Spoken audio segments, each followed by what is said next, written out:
Greenville, South Carolina is a lot of things. A lot of people love Greenville. It's been ranked as one of the best places to move to relocate, raise a family, one of the best downtowns in the entire world, you name it. But there are some things that Greenville, South Carolina is not. I want to share the top 5 myths that I hear about Greenville, South Carolina by helping hundreds of people.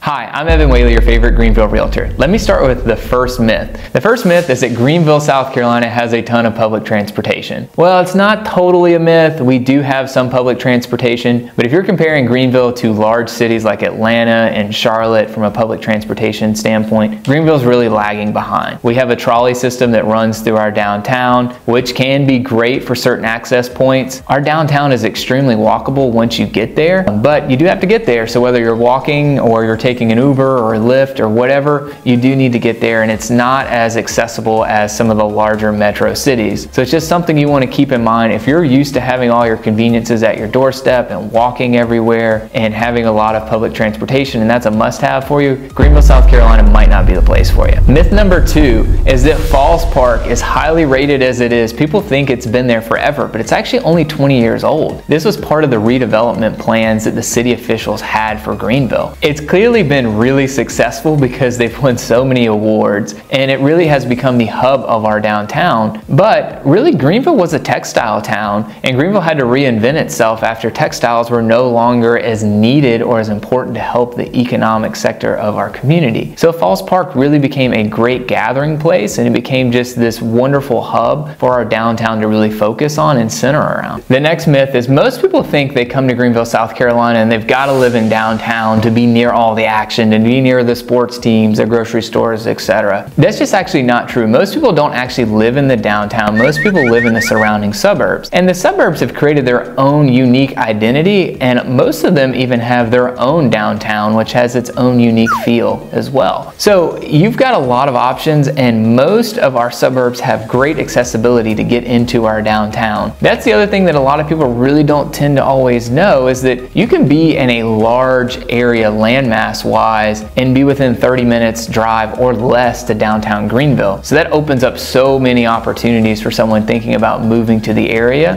and wanting to be close to downtown from a commute point. Another huge myth that I hear from people is that they're going to miss out on all the big city amenities that they may be used to. Well, I already did mention that we don't have the same level of public transportation, and we don't have any professional sports teams. Outside of that, I have so many clients that relocate here from some large metro cities, and they really don't feel like they're missing out on all those big city amenities. Now, of course, there are some things that Greenville doesn't have, being a small or medium-sized city, depending on your classification as a really large metro city. But for the most part, you're going to have a small city feel with large city amenities. If you're not looking for the public transportation options, or maybe some of the walkability things where you can walk to every single thing in your life, outside of that, Greenville's really going to offer just about everything for you outside of pro sports teams, which you can take a quick drive to Atlanta or Charlotte. It's a day trip to get those. And we've got several minor league and semi-professional teams, from soccer to baseball and so much more, that are located here in our area. So you're really going to have a great culinary scene, you're going to have a great art scene, you're going to have a great entertainment venues. You're going to have so much that's offered here at Greenville